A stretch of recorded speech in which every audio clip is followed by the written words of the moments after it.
Wake the frick up, samurai.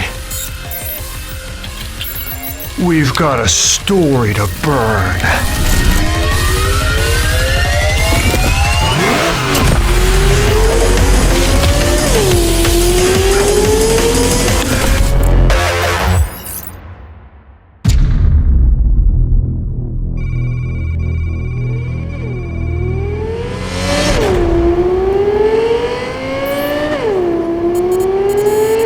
You know, V, we finally made it.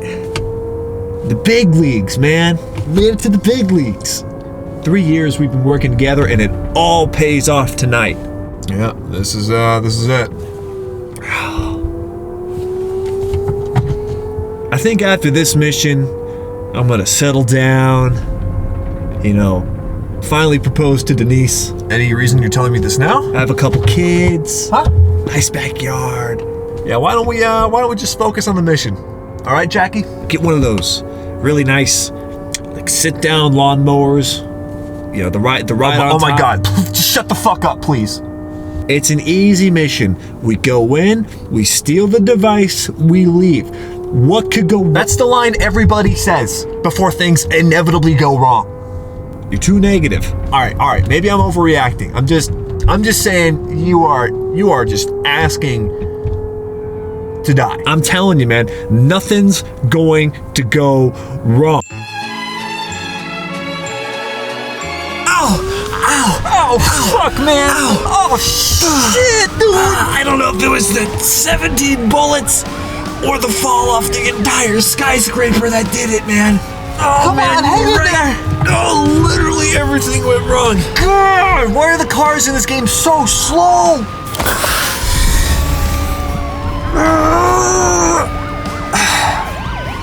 At least my asthma's better. No, man, just shut the fuck up. No one. Has this ever happened to you? Have you or a loved one fell victim to terrible storytelling? Well, then you may be eligible for financial compensation to the amount of $60 whole. I'm not joking. You just get a return. Now what? I'm gonna ask for a refund. Do it, you bitch! Hey everybody, welcome back to the channel. It has been a minute, but I wanted to make sure this video was perfectly done for you guys because we're breaking down how one of the most hyped games in the history of ever had one of the worst stories I've ever seen in a AAA game. I've left timestamps all throughout the video in case you want to just jump from one point to the next, but I've done a pretty thorough job of making sure the whole video is entertaining through the entire way. So with that said, let's jump into it. But hold up, wait, stop! What if I told you it's not the glitches that make this game worth returning? If you want to see things as they truly are, then you need to come with me. And we're gonna Oh man, we're talking about Cyberpunk today. Cyberpunk 2077's phoned-in story completely fails to bring its world to life thanks to its atrocious, stupid, cliche, Cocomelon baby-ass toddler fucking story that is the greatest letdown I have ever had to experience in a AAA title. Okay, now before we completely jump in and tear Cyberpunk to shreds, we have to understand what makes a good story to begin with. We need to put it up against the 4 W's, which are the why, the where, the who, and the what, which are all things that are pretty self-explanatory. And just so you know, we're not going to be talking about the glitches or the bugs or the crashing or whatever the fuck I'm putting up on the green screen right now, because that's a whole other can of worms. But in the end, it doesn't even matter. No matter how many updates or patches or whatever the hell this is,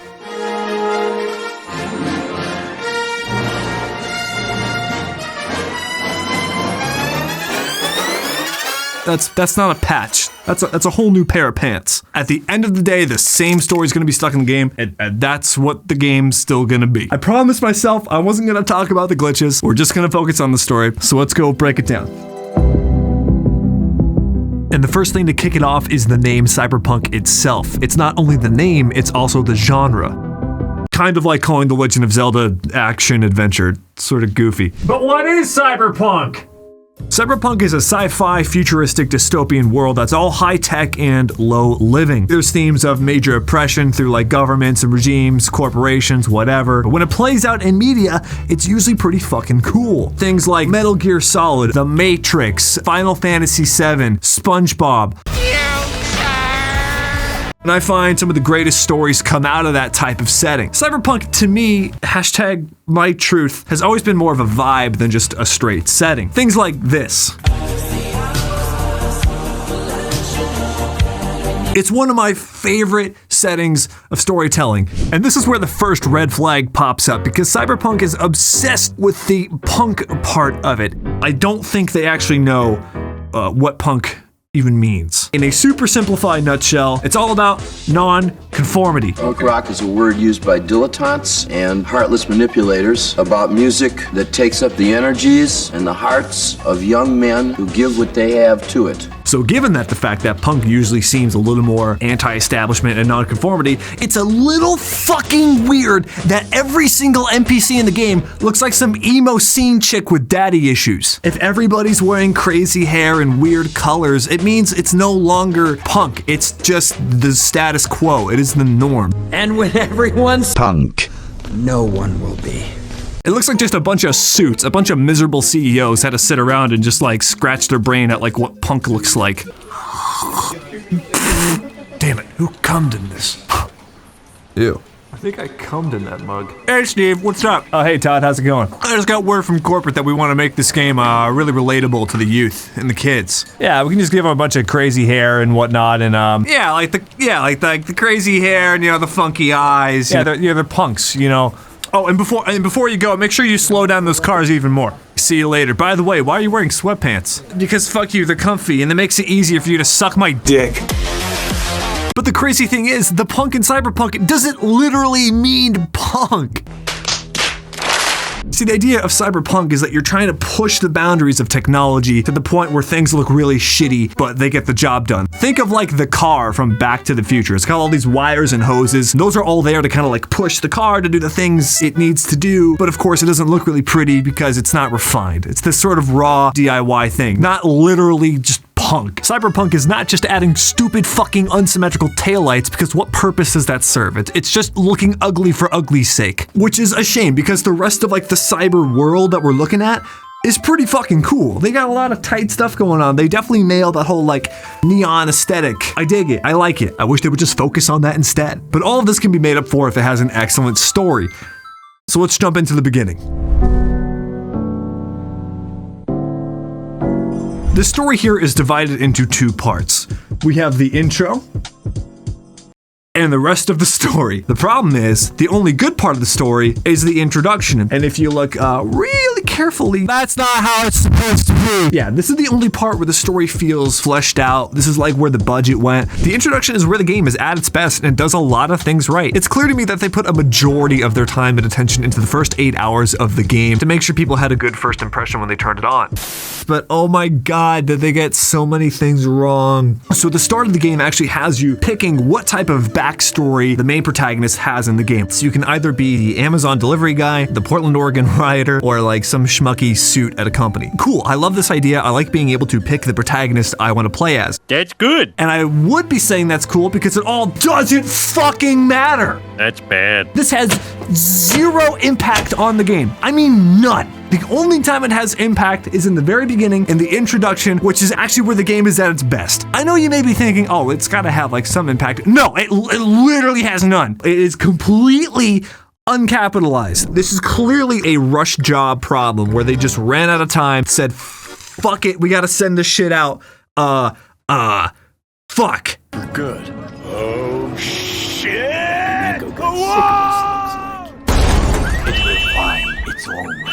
And you'll notice that there's this staircase stepping effect, that things get gradually more dumb and stupid as they go on. But it gets even worse. So get this, regardless of which life path you pick, guess what? They all go tits up and you have to start over anyway. Completely new life, completely new V. So it's like, what's even the point? It's like, oh, you got fired from your job, or you got like fired from your job. So no matter what your previous job was, you just end up becoming a mercenary for hire, regardless of what you were doing beforehand. Which is also an even bigger problem. The most interesting fucking part of the game is getting to know the people in it and seeing the world firsthand. And it just fucking skips the entire like 6-month period where you become who you are. The game literally boils the most fun part that we were all looking forward to in the game into like a 3-minute cutscene that doesn't even have like sound effects. It's such an awkward thing. It's all like first person, which I think they thought was like this cool way to be like, we don't have cutscenes. And in the end, it's just like this awkward, like,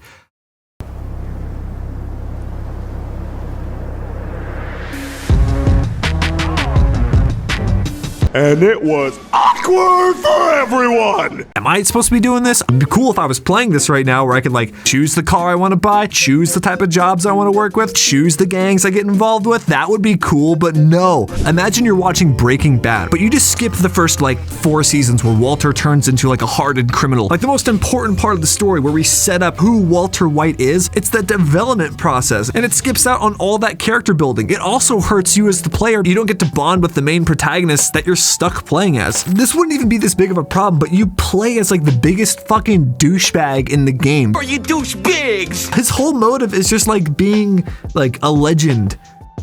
The fuck does that mean? Why? Why do you want to be a legend?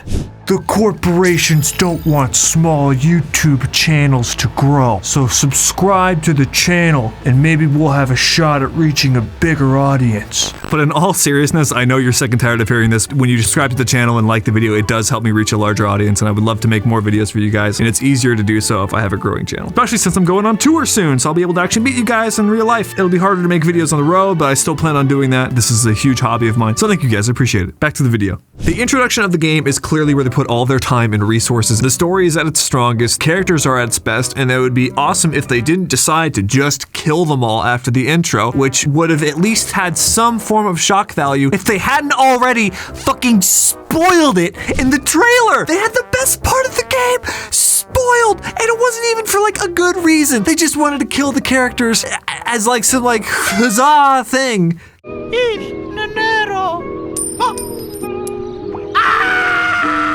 Right off the bat, things are not looking good. So we're still in the introduction here. The game starts off with just throwing you in the office where you have a meeting with your boss, a bunch of people die in front of you, and you get to make decisions from inside the company. This is great, phenomenal, awesome. You're seeing the world of cyberpunk through the eyes of someone just living and working in cyberpunk. God. As you're called into a meeting with your boss, he says, hey, you gotta go assassinate one of his bosses. You've got basically no choice to do it. So the people at the company catch up with you and they say, hey, you're not allowed to kill other people at the company. Obviously, you're fired, and they take all your assets and everything. Get him out of here! Get out! Stupid! Why? It would have been so much more interesting if you stayed as a functioning employee of the corporation while at the same time trying to take it down. So you're now playing this double agent role and trying to maintain 2 different lifestyles. You get to see what the company's doing from the inside and how it affects the world outside of the company, the people who are being subjugated. Because the game never really tells you this. No one really seems too oppressed in this world. Splinter Cell Double Agent did this so well, where you had to work with a terrorist organization and the government and maintain trust with both. If you do missions too wrong, you'll blow your cover, but if you complete too many missions, the government thinks you actually turned rogue, and there's like this balancing act of like, maybe you do kind of want to be the terrorist, or maybe you don't. You get to choose, and that's so much more interesting than just getting fired. You may be wondering, what is this company? Who is Arasaka? Don't worry, the game doesn't think that's important either, because they never tell you. At the very least, don't explain it well. Ow! By completing jobs with Jackie, you end up catching the eye of Dexter Deshawn, who offers you a primo job by stealing an SD card from the ARASAKA Corporation. This SD card contains a lot of the secrets to eternal life, which would be a pretty cool plot point that they never really focus on much at all. The only problem here is that the SD card has to be contained within this large container that can keep it cryogenically cooled. It has to stay at a very low temperature. You steal the chip, and right in front of you, you see the head of the company get murdered by his son, and the rest of the heist goes completely wrong, and the container breaks. To protect the chip, they decide to put it in their, like, human SD card slots, which makes no sense, because wouldn't it fucking, like, melt or some shit? What the fuck? Anyways, and the most telegraphed death flag I've ever seen in a game. We're rich! Oh, we are going to the major leagues, Jackie! Jackie, of course, dies in the end. Your whole crew is toast, and the guy who hired you now tries to kill you because he doesn't want the Arasaka company chasing him, which kind of makes sense. And that wraps up the intro. In 2077, what makes someone a criminal? Getting caught. But plot twist, turns out that little SD card you threw in your neck to save it from breaking actually brings you back to life thanks to the help of Johnny Silverhand, who's living now as kind of a ghost in your head. This is where things start really going downhill. We're introduced to Johnny Silverhand, also known as the rock star by night and the terrorist by night. I'm a busy man. I thought what they did with the whole rockstar angle was fun and harmless. But what does hurt the story is explaining why the hell he's a terrorist killing hundreds of people for like the sake of, anti-disestablishment. I find it a little hard to believe that some guy who just practices sweet picking all day has the time to put together an entire terrorist organization to take out what is like the biggest company in the world. Like, no, that does not make sense. This comes off as incredibly contrived. It's just there to be there because they wanted it to be without really telling you why it should be there. Now you may be asking, why does this even matter? Why is the believability of who this character is relevant to the story? Okay, fair. Let's look at a few pictures first. What's the first thing you look at when you see these photographs?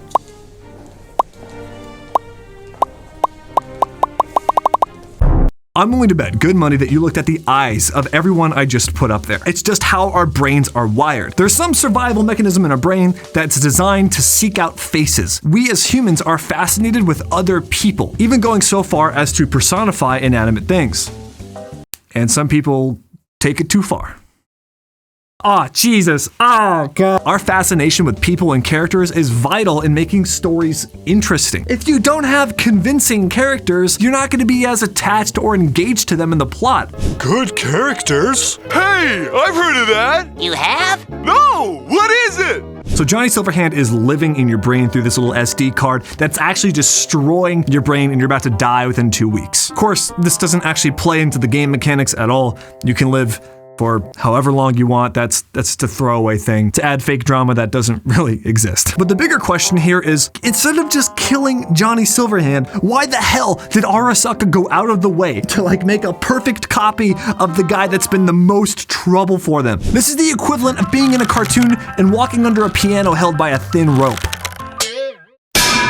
They probably have like a backup of Hitler too. Like, it's just dumb. And guess what? Why can't we just have Johnny Silverhand as a real living character?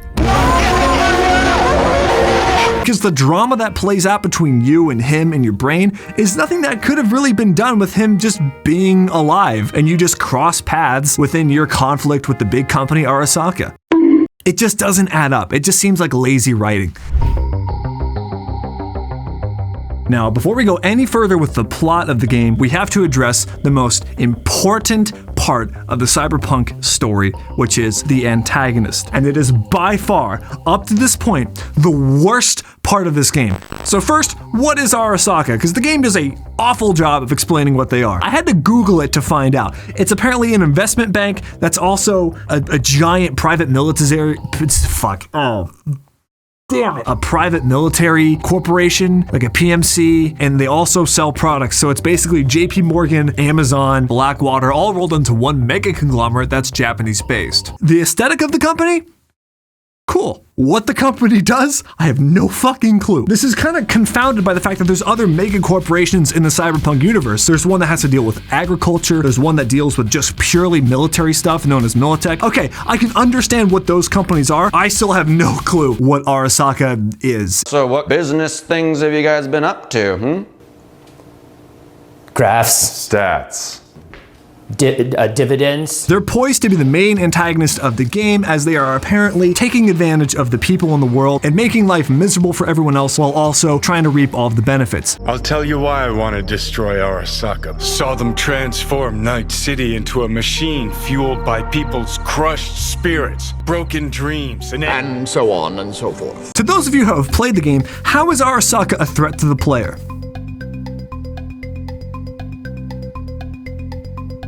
I don't even know what the answer is. They're not.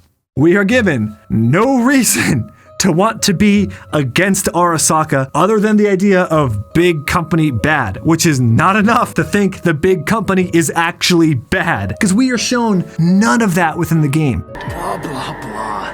Fuck Arasaka. The only point where we see any form of antagonizing behavior with Arasaka is when we see them putting Johnny Silverhand under to like steal his brain or something, or in the beginning where you see the company actually blow up a bunch of other chairmen of, I think, another company. And this is, again, where the game is most interesting. There's talk of the Great War and giant conflict between governments and the company, and we see none of it. And we never see any repercussions of that. It's not like we witness a war. It's not like we take part in any form of battles that show us just how atrocious the company is. We're just sort of told to believe it. And even in living in the world of Cyberpunk, you never see anything really bad from the company. There's even a section in the game where there's a giant parade where Arasaka announces the new head of the company, and guess what? People show up. They have a big fun parade with all these flying fish, and no one seems bothered by the presence of this company. It's not like you're seeing Arasaka rolling out in their hovercrafts, beating the fuck out of people. They're just off and about doing like business things. You never see Arasaka being a big bad company. Do you see the issue here? Because at this point in the story, Johnny Silverhand just hijacks the plot to make it about you and him versus Arasaka. So we're just doing this as like a favor to this ghost in our head that we have absolutely no stakes in as the player. What happened in V's life that makes you want to take down Arasaka? The only thing I can think of is how they killed your best friend Jack. But to be honest, you can't really blame that one because you were trying to steal some like insanely valuable thing from them. And yes, people are gonna get shot from that. This is made 10,000 times worse by the fact that after you steal this chip that's vital to understanding eternal life, the company never follows you. What? So after this whole giant snafu of witnessing the head of the company killed, stealing their like eternal life formula, they just assume you kind of fell off the map and couldn't really be bothered to care. What? The one time the game had an opportunity to make this company actually feel evil by them trying to like get you and ruin your life to get this chip back? Nah, they just say, this is some like Skyrim Oblivion shit. We're always on duty. I'm all for having a dystopian company that's showing you firsthand why it's bad, seeing the practices in place that make it such a scummy company that you want to take down. The company just feels like a neutral entity instead of something that's like actively ruining society. I think a great example of this comes from a game from like the 1990s called The Legend of Zelda: Ocarina of Time. The way this game handled its antagonist early on in the game, Ocarina of Time forces the player to go through the various towns and villages and meet the people who are living within them. All seems fine until Ganon, the big baddie, gets his way. This dude who's hell-bent on power actually succeeds. And instead of the game just going, "No, you gotta beat the bad guy," the game again puts you through those same villages and cities and shows you firsthand how this guy's quest for power has ruined all these areas. You as the player go individually to these towns solving their problems.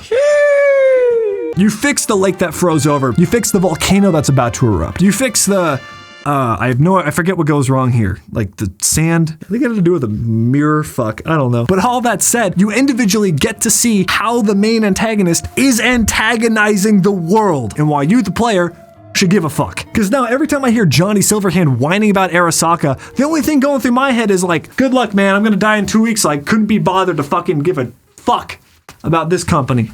Now that we've discussed the conflict between Johnny Silverhand and Arasaka, let's break down what happens in the rest of the plot. The second biggest element in this plot is what's going on with the head of the company being murdered by his son, who now takes it over. Your mission now is to convince the sister of the brother, who is now the head of the company, that he murdered his dad and that she should probably be the owner. Oh, I gotta sneeze. Oh. The game sort of deviates in the ways where you can deal with the Arasaka ending, which is, do you become some part of the company? Do you try to expose the guy who killed him? All the different, it doesn't matter, no one cares. The point is, what is the point? This is like an understandable plot that makes some sense.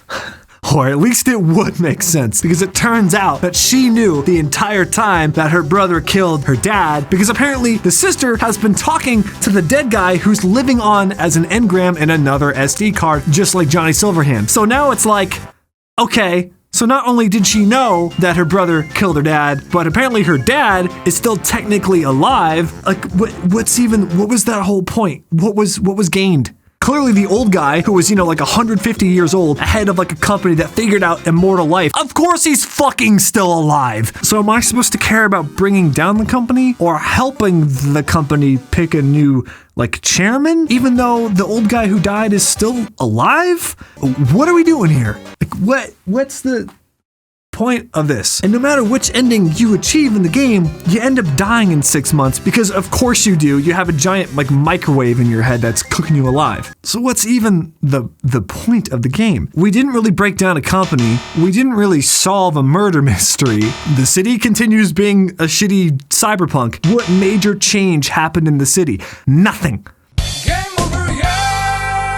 But what shows the futility in this game's missions and story is perfectly summed up with the Panam mission about halfway through the game. The game's missions are often broke down into go meet someone somewhere, talk to them, they tell you you have to meet someone else somewhere else, but of course they're not going to help you. You got to do a job for them or to get some part for some other person, and then they'll tell you where to find the other person, but they're on bad terms with the other person, so you have to do some bullshit. Instead of progressing the story, you just end up running errands for people in hopes that they'll eventually help you progress the story. You meet Rogue, who's an ex-contact of Johnny Silverhand, and she tells you if you want to do this job, you just got to pay her $15,000. Whatever, you pay her. Then she says you actually need to work with this other girl named Panam, but there's some falling out between both of you, and you have to go clean up her errands with Panam just so that she'll communicate. It's dumb. Anyways, you meet this chick in the most Transformers way ever. Your distributor cap's a little loose.